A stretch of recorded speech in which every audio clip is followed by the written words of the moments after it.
سوال یہ کہ کیا زکوٰۃ شوہر اور بیوی پر الگ الگ فرض ہے یا کوئی ایک ہی اس کا ذمہ دار ہوگا، یعنی ایک پر فرض ہوگی یا الگ الگ؟ تو اس کا جواب یہ کہ جس طرح نماز، روزہ اور دیگر فرض عبادات ہر عاقل بالغ مسلمان مرد عورت پر الگ الگ فرض ہیں، اسی طرح اگر عورت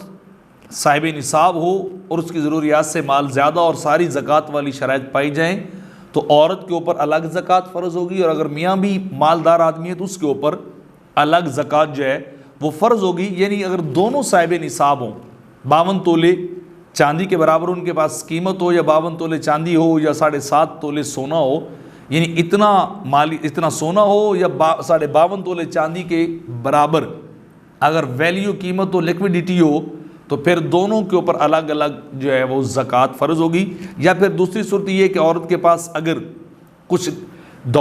روپیہ پیسہ ہے، کوئی تھوڑا بہت سونا ہے اور تھوڑا بہت چاندی، تو ان ساروں کو ملا کر بھی 52.5 تولے چاندی کی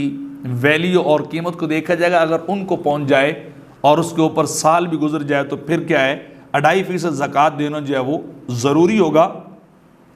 لیکن اگر ان میں سے ایک اگر صاحب نصاب ہے، میاں ہے یا بیوی ہے، تو پھر دوسرے کے اوپر نہیں ہے، پھر اسی کے اوپر جو زکوٰۃ فرض ہوگی، دونوں کے اوپر زکوٰۃ فرض نہیں ہوگی۔ یعنی جو صاحب نصاب ہوگا وہ مرد و عورت وہ اپنے اپنے الگ الگ زکوٰۃ ادا کرنے کی ذمہ دار ہیں۔